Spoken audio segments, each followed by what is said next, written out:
अस्सलाम वालेकुम। Programme debate news analysis में मैं हूं आपके साथ मनीज़ा मोइन। आज सबसे पहले हम बात करने जा रहे हैं कि पाकिस्तान में सियासी बहरान इस वक्त अपने उरूज पर पहुंच चुका है। अवाम सड़कों पर है और मुल्क दिवालिया होने के करीब पहुंच गया है। ऐसे में चीफ ऑफ आर्मी स्टाफ की अपॉइंटमेंट का मामला भी जेरे बहस है, मगर अभी तक उस पर समरी मूव नहीं हुई। साबिक वज़ीर आज़म पाकिस्तान इमरान खान गाहे बगाहे गुफ्तगू करते हुए इस पर अपना इजहार ख्याल तो करते हैं, लेकिन उन्होंने ये कह दिया है कि इस मामले पर हमारी पॉलिसी वेट एंड वॉच की है। अगर इंतजार ही करना है और फिर देखना ही है तो फिर उस पर बारहा तनकीद क्यों करते हैं। इमरान खान ने यह भी कह दिया कि मुझे मसला उन नामों से नहीं है जिनमें से अपॉइंटमेंट करनी है, बल्कि उन पर है जो ये अपॉइंटमेंट करने जा रहे हैं, क्योंकि उनमें से एक मफरूर है और एक सजा याफ्ता है। इसी पर बात करेंगे। पैनल में मेरे साथ इफ्तिखार अहमद साहब मौजूद हैं, जावेद इकबाल साहब, नवीद साहब और पीजे मीर साहब। तो सबसे पहले मैं जावेद साहब इस पर आपकी राय लेना चाहूंगी। आप क्या समझते हैं कि अगर चीफ ऑफ आर्मी स्टाफ की अपॉइंटमेंट हो जाती है, ये अहम मामला भी अपने अंजाम को पहुंच जाता है, तो जो सियासी बहरान इस वक्त हमारे मुल्क में मौजूद है ये खत्म हो जाएगा?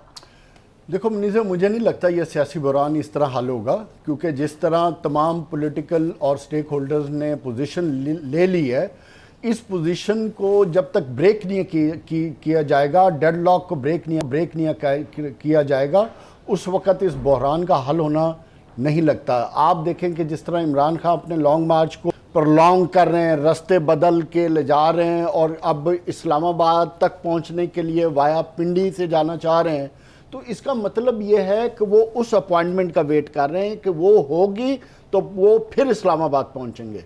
और जो इमरान खान अपना लास्ट कार्ड खेल चुके हैं, जब तक उनके ऑब्जेक्टिव हल नहीं होते, मैं नहीं समझता कि किसी निगोसिएशन के बगैर इस मसले का हल है। और ये बात हमें समझ लेनी चाहिए कि जूं जूं वक्त गुजर रहा है, पाकिस्तान की मईशत इन दोनों इश्यूज के नीचे दबती हुई नजर आ रही है मुझे। पाकिस्तान का डिफॉल्ट रिस्क 4 दिन पहले 65% पे था, आज 75% पे पहुंच गया है। So we have to understand the seriousness और अपॉइंटमेंट को इसलिए इतना ज़्यादा अब हमने कंट्रोवर्शियल कर दिया। कभी हम कह रहे हैं कि हम अमेंडमेंट करके लेके आएंगे, कभी हम अपनी ख्वाहिशात के मुताबिक करना चाहते हैं। इतना कंट्रोवर्शियल कर दिया है कि मुझे ये लगता है कि अब जो भी आर्मी चीफ आएगा उसके आने से जो भी शख्सियत होगी उसके पॉलिटिकल माइंड का होना भी अब बहुत ज़रूरी हो गया है, क्योंकि आते ही उसको सबसे पहले इस डेडलॉक को ब्रेक करना है। अगर वो डेडलॉक ब्रेक नहीं होता तो मुझे नहीं समझता कि जहां आपको सिक्योरिटी के इशू दरपेश हैं वहां आपको माशी सिक्योरिटी भी चाहिए। अगर माशी सिक्योरिटी की सिचुएशन इधर तक पहुंच गई है तो आपकी पॉलिटिकल सिचुएशन ऑलरेडी इस नहज पे है, तो फिर नेशनल सिक्योरिटी एट स्टेक पे चली जाएगी। मैं समझता हूँ उनके अपॉइंटमेंट के साथ उनका टॉप मोस्ट जो एजेंडा होगा मामलात को सुलझाने का होगा। आपकी बात बिल्कुल दुरुस्त है और मुझे ऐसा लगता है कि सबसे पहले आते साथ उन्होंने खुद को ये दिखाना होगा कि I am not associated with any specific political party, क्योंकि इसी तरह से उन्हें मुतनाज़ा बना गया। सिर्फ इफ्तिखार साहब से पूछते हैं मसले का हल क्या है। इफ्तिखार साहब, इस अहम तैनाती के बाद क्या मुल्क में मौजूद सियासी बहरान खत्म हो जाएगा? ये तैनाती कोई नई नहीं है, माजी में भी ऐसी तैनातियां होती रही हैं जी। कुछ लोगों ने अपने मुफाद की खातिर इसको कहानी बना ली है कि कहानी भी ख़त्म हो जाएगी चंद दिन के बाद। और जितनी गुफ्तगू हम करते हैं डाटा की गैर मौजूदगी में, ये इंतहाई अफसोसनाक है। ना हमारे पास डाटा होता है, हम अपनी ख्वाहिशात को डाटा में कन्वर्ट कर देते हैं और फिर हम मुल्क को डिफ़ॉल्ट के रास्ते पे डाल देते हैं। ये बहुत ही गैर जिम्मेदाराना रवैया है हमारा। आप डाटा चेक कर लेना इफ्तिखार साहब, ये ऑन रिकॉर्ड है, मैं अपनी तरफ से नहीं कह रहा। सर, अगर हम इस डाटा की जानिब इस वक्त ना आए और सिर्फ इस अपॉइंटमेंट और उससे पैदा होने वाले सियासी बहरान जो इस वक्त पाकिस्तान में मौजूद है उस पर बात कर लें तो बेहतर है। मैंने ना तो माशी बहरान की बात की थी और ना ही मैं मुल्क को डिफ़ॉल्ट की तरफ लेके गया था, और ना ही आपके सवाल में मुल्क को डिफ़ॉल्ट पे ले जाने या ना ले जाने का सवाल था।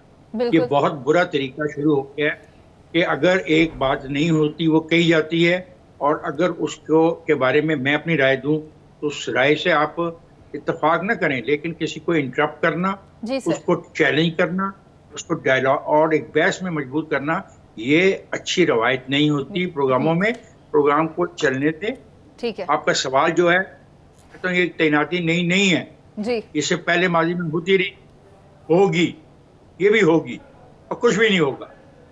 और जो जो खराबी पैदा कर रहे हैं उनको एहसास हो जाएगा कि जो उनके मुतालबात हैं वो नहीं मानेंगे, वो नहीं माने जा सकते। मैं ये बात कई महीनों से कह रहा हूँ, हर चीज आइन और कानून और ज़ाब्ते के मुताबिक होगी। किसी को पसंद है तो ठीक है। कौन सी सड़कें बंद हैं? सड़कें बंद इसलिए हैं कि फुटपाथों पे अपने रेडी वाले खड़े हैं और चिंकी रिक्शा खड़े हैं, लोगों को चलने के लिए रास्ता नहीं। हाँ, इस बात पे आप मुझसे बात कर सकते हैं कि शायद सड़कों पे राशेस बना पे हो। मुझे तो सारे मुल्क में जो कराची से लेके खैबर तक है ऐसी कोई चीज नजर नहीं आती रिकॉर्ड पे या किसी भी प्रेस में या किसी भी टीवी कैमरे के सामने कि जनाब नामुमकिन हो गया लोगों का एक शहर में से गुजरना या रहना। दुकानें बंद हो गई हैं, मार्केटें बंद हो गई हैं, लोगों ने घरों से बाहर निकलना छोड़ दिया। ऐसी कोई चीज नहीं है। तो इसलिए ये तमाम बातें ख्वाब की तौर पे कही जाती हैं और इसके लिए हकीकत कोई नहीं है इन चीजों के पीछे। ठीक है सर, यानी आप ये कहना चाह रहे हैं कि सियासी बहरान अभी भी मौजूद नहीं है। एक बात आपने बिलावजह आने वाले आदमी की पर ये जिम्मेदारी ठोंसने की कोशिश की है कि वो सियासी मामलात में मुदाखलत करेगा। ये बहुत गलत रवैया है, ये खौफनाक रवैया है कि आने वाले आदमी को पहले से ही सियासी मामलात में घसीटने की एक कोशिश की जाए। बहुत बुरी बात है। सर आप दुरुस्त फरमा रहे हैं। पीजे सर, आप क्या समझते हैं इमरान खान ने खुद को दस्तबरदार कर लिया है? वो कहते हैं कि मैं इसमें इन्वॉल्व नहीं हूँ और इसमें हमारी पॉलिसी वेट एंड वॉच है। देखिए, अगर वो नहीं है तो अच्छी बात है, लेकिन हम डिबेट क्या कर रहे हैं, नेशनल डिबेट एक अपॉइंटमेंट के ऊपर। वो यार अपॉइंटमेंट के ऊपर आप डिबेट कर रहे हो, कोई टेलीविज़न डिबेट कर रहा है। ये जो हम बात करते हैं महंगाई की या आपके जो एवरीडे कमोडिटीज़ की है, उसकी तो हम बात ही नहीं कर रहे।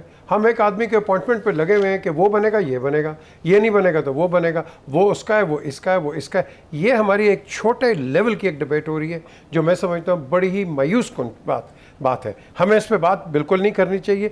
जो हो जाएगा वो है इंग्लैंड का, जहाँ ये बैठे हुए इफ्तिखार साहब, the queen is dead, long live the king. आगे चलो। सर आपकी बात से मिलती जुलती एक बात ये भी गर्दिश कर रही है कि अगर ये अपॉइंटमेंट हो जाती है तो हो सकता है कि मुल्क के हालात बेहतर हो जाएं और इकोनॉमी बेहतरी की तरफ जाए। Wrong, absolutely wrong. ये कौन कहता है कि एक अपॉइंटमेंट से वाला हालात ठीक होंगे? कौन कहता है? जो भी आएगा वो मुहिबुल वतन है, जो भी आएगा पाकिस्तान के लिए काम करेगा।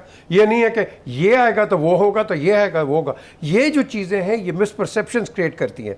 मैंने उस दिन प्रोग्राम में भी कहा है, आप वो बात हम करो कि जिससे कोई लोग सीखें। हम वो बात करते नहीं जी, अगर वो आ जाएगा तो ये हो जाएगा, ये आएगा तो वो होगा। ओ भाई, उनको क्या फर्क है? कोई भी आएगा तो हालात बेहतर हो जाएंगे। अभी जो एक पॉलिटिकल केओस पैदा है वो खत्म हो जाएगा। जो भी आएगा वो कोशिश करेगा हालात ठीक हो। आज आप देखें कि जो आज की जो कैबिनेट है PMLN की, उन्होंने संजीदगी का इजहार किया है। वो खुद एक का मायूस हो रहे हैं कि देखो इकॉनमी कहाँ जा रही है और इस पर वो बड़ी गौर फिक्र कर रहे हैं, क्योंकि इस वक्त रिस्पॉन्सिबिलिटी इनकी है, PTI की नहीं है। PTI आउट है। तो जो गवर्नमेंट है, अगर वो एक संजीदा एक अपना मौक़िफ़ बयान कर रही है तो I think we should listen to it, we should go for it. Rather उनको वो कहते हैं ना, वो जब गिरा होता है तो उसको और मारने की हम कोशिश करते हैं, मारते जाओ। इस ट्रेडिशन को ख़त्म करो। खुदा के लिए पाकिस्तान का सोचो। हम पाकिस्तान का सोचते नहीं है। हम क्या करें यार, ये अगर हो जाता है तो मैं ये कर दूंगा, वो हो जाए तो ये हो जाएगा। मैं इस वक्त सिर्फ ये कहूँगा कि आप फ़ौज को बिल्कुल आउट करो। फ़ौज का कोई काम नहीं है पॉलिटिकल डिस्कशन के अंदर।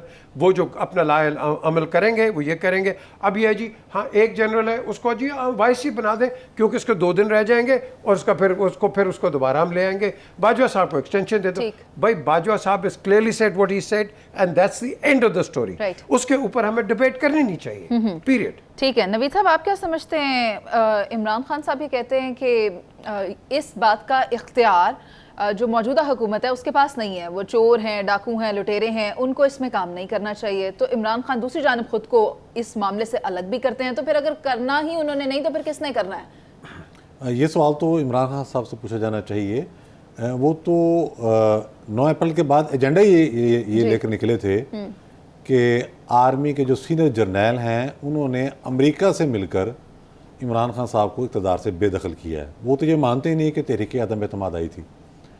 वो किसी चीज़ को तस्लीम नहीं करते, यू टर्न है जी। उनका। जो ताज़ा बयान है वो बिल्कुल उसी पैटर्न पे उसको लिया जाए जैसे वो अमेरिका के मामले पर अब उन्होंने हाथ खड़े कर दिए हैं। अब उन्हें पता चल गया है कि चीफ के मामले पर किसी ने उनकी बात नहीं सुननी। उन्होंने हर तरीके से कोशिश की कि इस तकर्री को मुतनाज़ा बनाया जाए, कोई कसर नहीं छोड़ी। और सर सदर आरिफ अलवी भी कुछ बेहतर सेटलमेंट नहीं कर पाए। आरिफ अलवी जो है वो बुनियादी तौर पर इमरान खान साहब का एक कहना चाहिए कि राइट हैंड मैन है और वो खुद मुलव्वस है क्रिमिनल केसेस में। अगर मैंने पहले भी अर्ज किया है कि पाकिस्तान में अगर कानून का इतलाक हो तो आरिफ नकवी भी गिरफ्तार है फॉरेन फंडिंग केस में, कॉन्स्टिट्यूशन को वायलेट किया है, सरकारी इमारतों पर हमले किए उन्होंने। देखें, नए चीफ का तकर्रुर जो है वो बहुत अहम है पाकिस्तान जैसे मुल्क में इस हवाले से कि बाजवा साहब चूँकि ज़ाहिर रिटायर होने वाले हैं और फिर उन्होंने ऐलान भी कर दिया था, तो उसके बाद एक गैर यकीनी की कैफियत रही। उसी गैर यकीनी कैफियत के साथ इमरान खान साहब उसी तरह से खेले जैसे वो साइफर के साथ खेले। साइफर भी जाली था, तो उन्होंने इस पूरे अरसे को दौरान पाकिस्तान की स्टेट को नचा के रखा, तमाशा बनाया, इदारों को, अफराद को तमाशा बनाया। अब उनकी परेशानी ये है कि अगर कोई प्रोफेशनल सोल्जर, ज़ाहिर है सारे प्रोफेशनल हैं, वो आके अपने काम से काम रखेगा और चीज़ें स्मूथ होती जाएंगी। और ये जो अफरा तफरी पैदा करने का मौका उनको जो दिया गया है, ये मौका दिया गया है, मैं इस बात को दोहरा रहा हूँ और आप कहेंगे तो मैं साबित करूँगा, ये मौका उनके हाथ में नहीं रहेगा तो उसके बाद वो क्या करेंगे। तो उनकी परेशानी बजा है अपनी जगह पर, लेकिन मैं समझता हूँ कि हमारी तारीख गवाह है कि जब चीफ आ जाता है और आने के बाद अपने मामलात इदारे के दुरुस्त करता है और उसके बाद मुल्की मामलात के हवाले से जो उनकी जिम्मेदारियाँ हैं उनकी जानब वो कोई ना कोई पेशरफ्त करता है, तो फिर हालात का एक रुख जो है वो वाज़ेह तौर पर नज़र आता है। आप यूँ कहें कि एक सिमत मुतय्यन होगी जिसके बाद ये कहा जा सकता है कि बहरहाल एक ठहराव आएगा, क्योंकि पाकिस्तान में जितने का जितना बहरान अब तक पैदा किया गया वो सारा मसनूई है मुकम्मल तौर पे। हुकूमतों बाद में जो हुकूमतें रखी गई हैं, जिस तरह से एक अपोजिशन को ऐसी स्पेस दी गई जिसकी तारीख में मिसाल नहीं मिलती, हालांकि सबको पता है बिल्कुल नहीं देनी चाहिए थी, गिरफ्तार करके जेल में डालना चाहिए था पहले दिन ही। सही बात है। वो सुप्रीम कोर्ट कह रही है कॉन्स्टिट्यूशन वायलेट किया इन्होंने, साथ ही उनको कह रहे हैं कि इस्लामाबाद में आकर जलसा भी कर लें आप। फॉरेन फंडिंग का केस पड़ा हुआ है, उसकी समाप्ति नहीं हो रही, बेशुमार केसेस हैं, सारे केसेस बाकी हुकूमत खुद कह रही है बैठ के कि मुकदमा मौजूद है, में दायर नहीं करने दिए जा रहे। तो भैया आपको भी इस्तीफा देना चाहिए। ये बात तो वाज़ेह हो गई है कि इस वक्त जो सियासी हलचल मौजूद है और इमरान खान की जो कोशिशें जारी हैं वो आर्मी चीफ की अपॉइंटमेंट से जुड़ी ही हुई हैं, लेकिन यहाँ पर मामला ये भी है कि अगर जितना जल्दी ये अपॉइंटमेंट मेरिट पर हो जाए उतनी जल्दी ये सियासी गर्दो गुबार बैठ जाएगी। इसी के साथ अभी ब्रेक पर चलते हैं, वापस आएंगे और फिर बात करेंगे, साथ रहिए।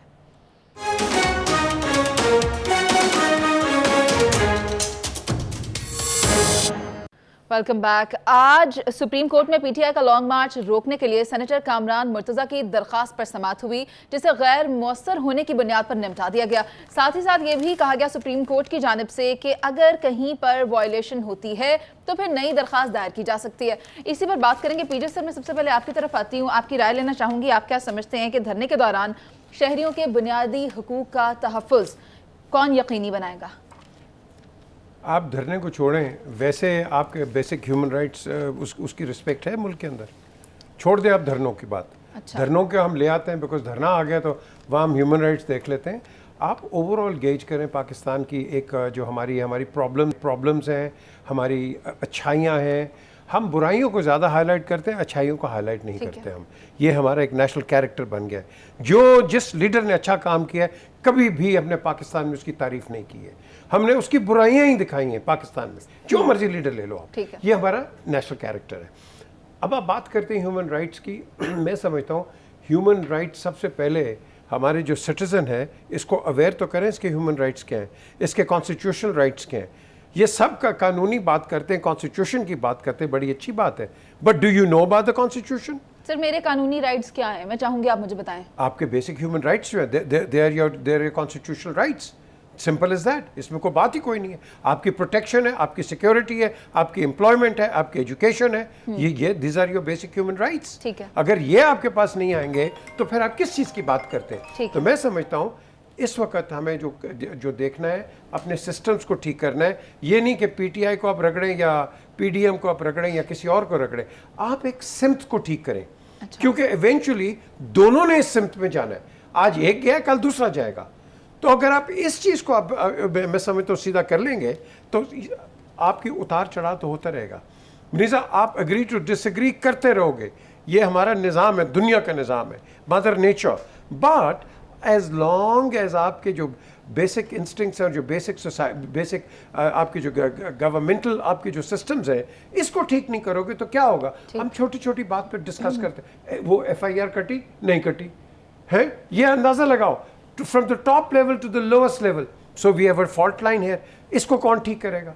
आप एजुकेशन पे ले लो, आप कमाती हैं लेट्स से 1 लाख रुपया, आप 1 लाख रुपया कमाती हैं, हालांकि आप बहुत ज़्यादा कमाती हैं, लेकिन 1 लाख रुपया आप कमाएंगी, आप अपने बच्चों को कैसे संभालेंगी? इसमें गुजारा नहीं होता। आप अपनी किसी फैमिली को कैसा करोगे? ठीक है, तो फिर वो क्या करेगा? वो उधर जाएगा ना जिसकी हम डेली बात करते हैं, एहतजाज में जाएंगे ना, करप्शन करेगा। एहतजाज छोड़ें, एहतजाज एक लास्ट रिजॉर्ट होता है, उसको एक बैंड वैगन मिल जाती है, पाइप पर उसके पीछे लग जाता है वो, लेकिन उसकी बेसिक मुसीबतें हैं। हमने इन चीज़ों को गौर करना है, इन चीज़ों का गौर फिक्र। अभी बड़ी अच्छी बात है उन्होंने इफ्तिखार ने की, हाँ जी हम डिफ़ॉल्ट नहीं करेंगे, मैं कहता हूँ हम करेंगे। क्यों? और पैसा गवर्नमेंट कहाँ से लाएगी? इसका अगला जवाब, आपका आगे पेट्रोल महंगा होगा, आज आपकी बिजली महंगी होगी, गवर्नमेंट ने यहां से पैसे निकाल के देने, वो उसने गवर्नमेंट ने खुद नहीं देने, गवर्नमेंट ने इसी तरीके से टैक्स बढ़ा के पैसा देना है और हमने फिर चीखें मारनी। ठीक है सर, मैं नवीद साहब की राय ले लूं। नवीद साहब, एहतजाज करना तो आईनी हक है, लेकिन इंतज़ामिया कितनी तैयार है? अगर बुनियादी हुकूक वायलेट हो रहे हैं किसी के, तो फिर उसमें इंतज़ामिया कितनी मुतहरक है, कितनी तैयार है, क्या वो कार्रवाई कर सकेगी?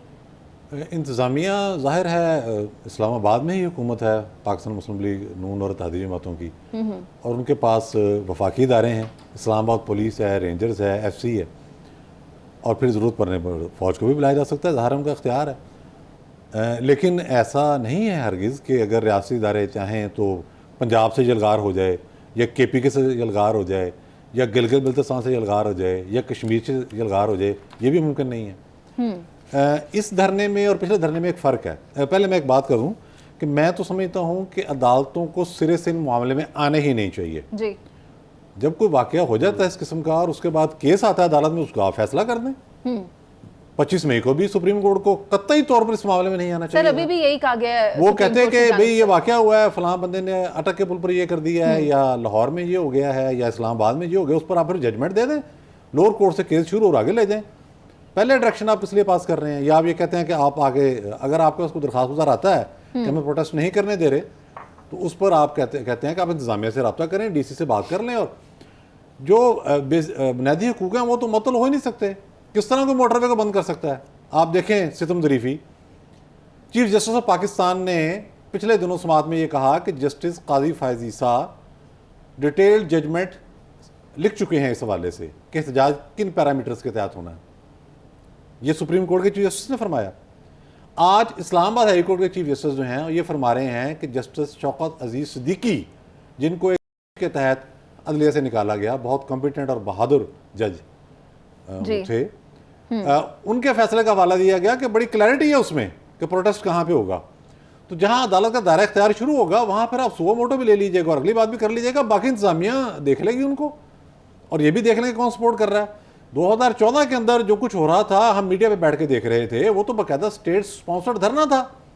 2011 में जो कराया ताहिरुल कादरी का धरना, वो भी स्टेट स्पॉन्सर्ड धरना था। उसके पीछे कौन था हमें पता है। 2014 में सुप्रीम कोर्ट की दीवारों पर चौधारे किसने टांगी, कौन था जो वाने सदर के गेट पे जाके हमला कर रहा था, PTV में कौन घुसा, बाद में किस इदारे के बंदे टर्मिनेट हुए, वो स्टेट स्पॉन्सर्ड धरना था। हम तो कर रहे हैं कि इस बार स्टेट स्पॉन्सर्ड धरना नहीं होगा। अगर होगा तो कल का मौलाना फजल रहमान का जो बयान है वो बड़ा अहम है। उन्होंने कहा कि अगर सूरत यही रही और हमने फील किया कि हड़बोंग एक हद से ज़्यादा हो गई है, तो हम अपने कारकुनों को पूरे पंजाब के अंदर निकाल लाएंगे। पंजाब हुकूमत होगी और हम होंगे, पंजाब हुकूमत से क्या मुराद आप समझ रहे होंगे। जी इफ्तिखार साहब, आज अदालत में एडिशनल अटॉर्नी जनरल ने बताया कि इंतजामिया ने PTI को कहा था कि रवात में जलसा करें और उस पर एक बयान हल्फी भी दें। खान साहब आएँ बाएँ शाएँ बहुत करते हैं, इधर उधर की बातें तो बहुत करते हैं, वीडियो बयान पर भी उस पर तनकीद करते हैं, लेकिन बयान हल्फी अभी तक जमा क्यों नहीं करवाया? दूसरी जानब कहते हैं कि जब हम पिंडी आएंगे तो फिर अपना अगला मनसूबा अनाउंस करेंगे। तो इस मामले को आप कैसे देखते हैं? मेरा ख्याल है खान साहब ने इसको कोई ऐसी रियासत समझ ली है जो कि वजूद ही नहीं रखती। रियासत सिर्फ उन्हीं का नाम है, जो वो कहेंगे वो कानून है, और जो उनके हवारी कहेंगे वो इस मुल्क में चलेगा। ऐसा नहीं हो सकता। मेरा ख्याल है अब उनको यकीन आ जाना चाहिए कि लोग कहाँ खड़े हैं। मुझे अफसोस है कि उनको यकीन आ गया है, लेकिन उसको तस्लीम करने को तैयार नहीं। अप्रैल से लेके अब तक की तमाम खेल देख लें, क्या हुआ है, वो किधर गए? 18 लाख और 20 लाख का मजमा, वो सब कुछ किधर है? नहीं हो सकता, लोग नहीं आएंगे, लोगों का इंटरेस्ट इसमें नहीं है। तो उन्हें अपनी बातों को एहसास करना चाहिए, उनको गारंटी देनी होगी। एक आदमी मरा है और उस आदमी के मरने की एफआईआर किसी पर तो दर्ज होगी एक दिन, और अब अगर गारंटी वो नहीं देते, एफिडेविट लिख के नहीं देते, तो ही विल बी रिस्पॉन्सिबल। अगर वहां पे खुदा न खास्ता किसी को किसी किस्म का कोई नुकसान पहुंचा तो ये आदमी जिम्मेदार होगा। जो अदालत ने आज कहा है वो दुरुस्त कहा है। अदालत ने कहा है कि अभी वाकया हुआ नहीं, जब वाकया होगा तो हमारे पास आओ। लेकिन क्या ये अदालत आलिया मुझे बताने का शर्फ बख्शेगी कि मई में जो हुआ उसकी जो जजमेंट लिख के बैठे हुए वो जजमेंट अनाउंस क्यों नहीं करते? क्यों नहीं उन लोगों के बारे में फैसला करते कि जिन्होंने इनकी तौहीन की, इनके फैसले की तौहीन की? और ये दो के जो मुकदमात जिसकी अभी रेफरेंस दे रहे थे मेरे साथी कुलीग, क्या उन पे एहतराम करवाना सुप्रीम कोर्ट के फराइज मनसूबी में शामिल नहीं है? ये इस मुल्क को बनाना रिपब्लिक कौन बना रहा है? ये इस किस्म की चीजें बना रही हैं, मसलतें बना रही हैं, मसलतें बना रही हैं। इन मसलतों से निकलना होगा, और नहीं निकलेंगे तो फिर मुश्किलात बढ़ेंगी, कम नहीं होगी, और मुश्किलात अदारों के लिए बढ़ेंगी। मैं आपको बताऊं, पाकिस्तान को इंशाल्लाह कुछ नहीं होगा, ये कायम और दायम रहेगा, ये आगे जाएगा। और वक्त आने के साथ साथ जब यहाँ पे लोगों के पास अख्तियारात और होंगे, मुकामी हुकूमतें बन जाएंगी, तो ये आगे जाएगा।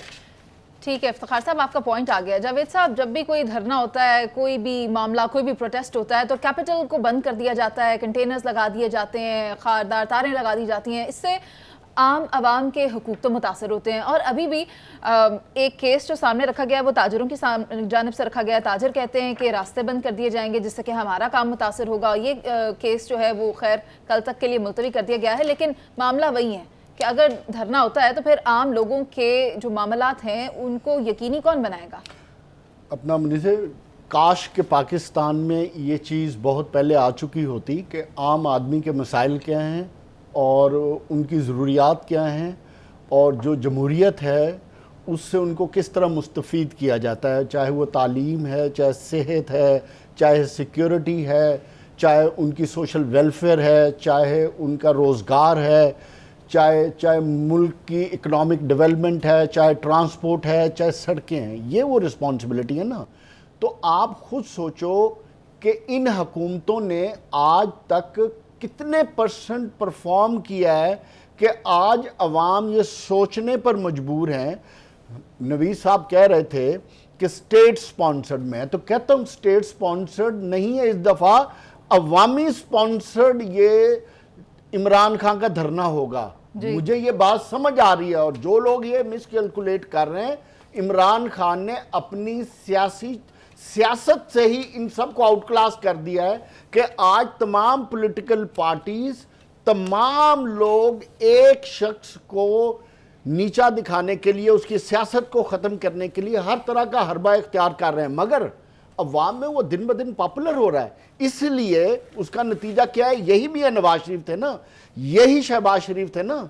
जब लोग ये हुकूमतों में आ रहे थे तो फिर तो ये इलेक्शन कराओ, इलेक्शन कराओ, इलेक्शन। आज कह रहे हैं इलेक्शन से भागो, इलेक्शन से भागो, इलेक्शन से भागो। क्यों? इसलिए कि अब उनको समझ आ गई है कि अवाम का शऊर इस हद तक आ गया है कि उनको सच और झूठ का समझ आती है। अब मेरे या आपके या किसी के कहने से अवाम को अब कोई बेवकूफ़ नहीं बना सकता। इमरान खान की पॉलिटिकल स्ट्रेटजी बड़ी क्लियर है, वो अपने तरीके से इस लॉन्ग मार्च को लेकर जा रहे हैं।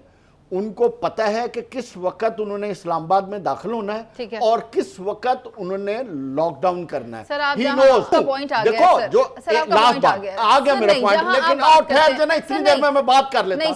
क्वेश्चन ये है कि इमरान खान जो अवाम की बात हो रही है ना, तो अवाम का तो बड़ा गर्क हो गया। ये तो महंगाई ब्रेक के बाद आप साथ रहिए।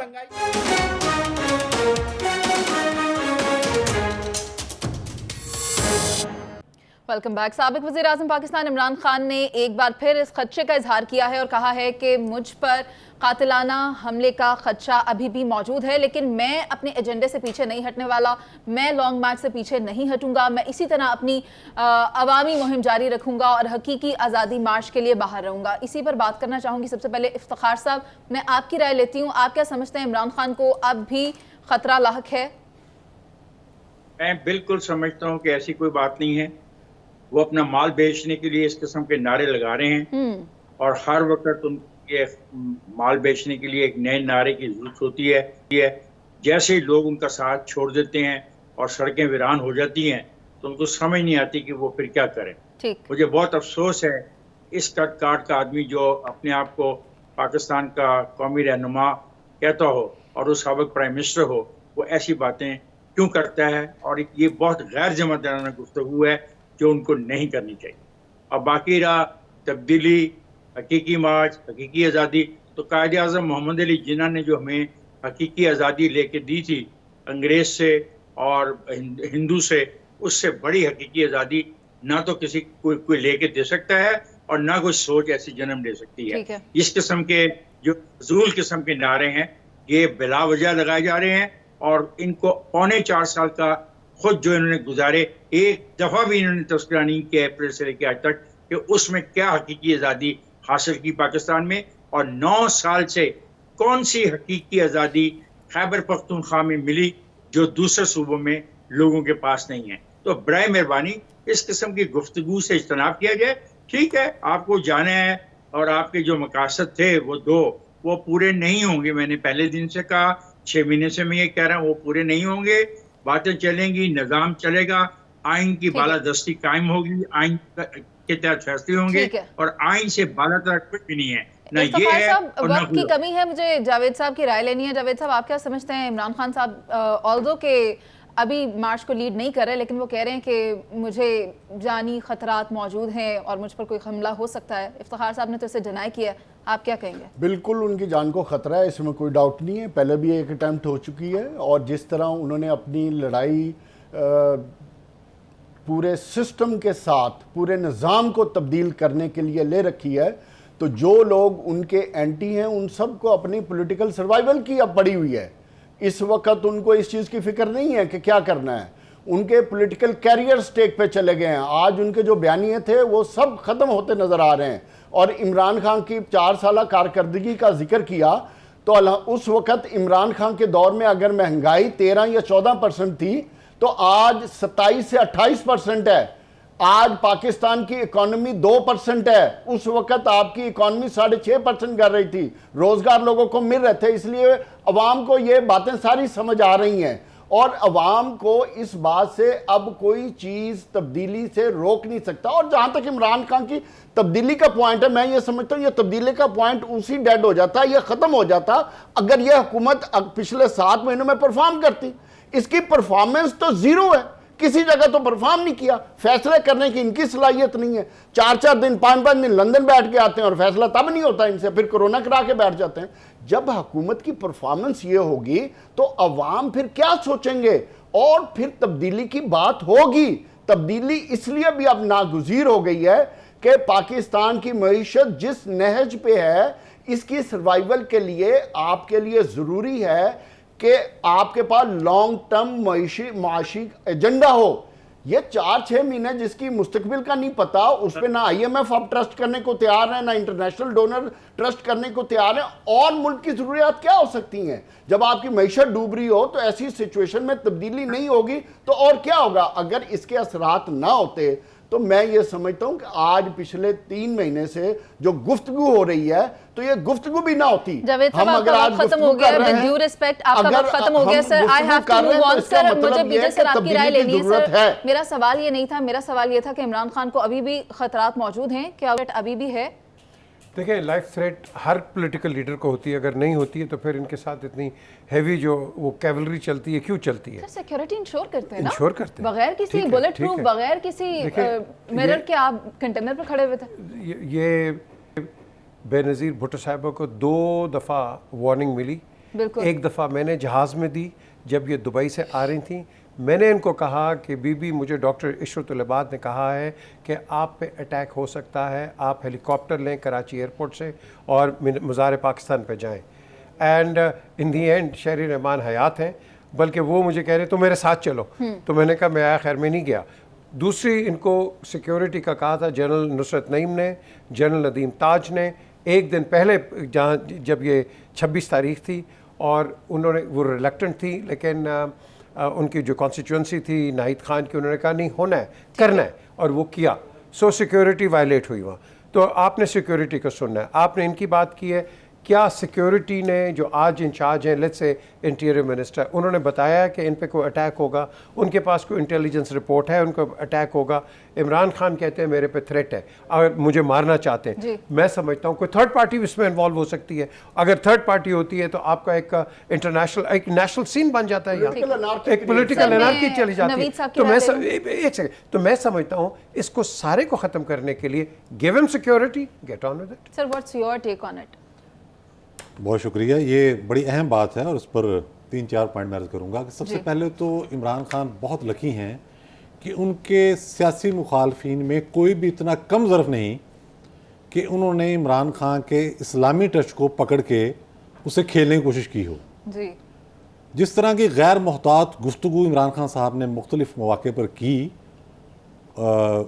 यकीनी तौर पर उससे बहुत बड़ा ख़तरा उनके लिए पैदा हो चुका है, और कोई पता नहीं किस साइड से कौन, जैसे ये बंदा आया है, ये तो खैर इमरान खान साहब ने फिर इसे भी खेलने की कोशिश की कि जी साजिश थी। साजिश होती तो भाई वो तो वार खाली जाने का चांस ही कोई नहीं, ट्रेंड तंजीम का बंदा होता तो आप भूल जाएं, और आपको बताया भी क्या था ख़तरा है। ये आप जो इस्लामिक टच खेलते रहे हैं ना, उसकी जो कहना चाहिए मुज़म्मरात हैं वो इस सतह तक फैल चुके होते हैं कि किसी को इल्म ही नहीं कि लोग उसके बारे में क्या सोच रहे हैं। जब मुक़द्दस शख्सियात के नाम लिए जाएँ, जब इस्लामी तारीख़ के वाक़यात दोहराए जाएँ, तो उसमें बेपनाह एहतियात करनी होती है। आपके मुखालफिन अगर चाहते, मैं बड़ी ज़िम्मेदारी से कह रहा हूँ, कम ज़रफ़ होते तो आपका घर से निकलना बंद हो जाता। किसी बड़ी तंजीम की ज़रूरत नहीं थी, मामूली एक छोटी तंजीम भी ये कहती है कि ये बात इन्होंने की है और इस पर घिराव होना चाहिए, आपका घिराव हो जाना था 100%। ये जो बंदा पकड़ा गया वो क्या कह रहा है? कह रहा है मैंने इनकी इस बात को ऐसे समझा, इस बात को ऐसे समझा। यही PTI थी। इसी PTI के अरकान ने एक बिल के अंदर ना सिर्फ अपनी इनपुट दी बल्कि उसकी हमायत भी की।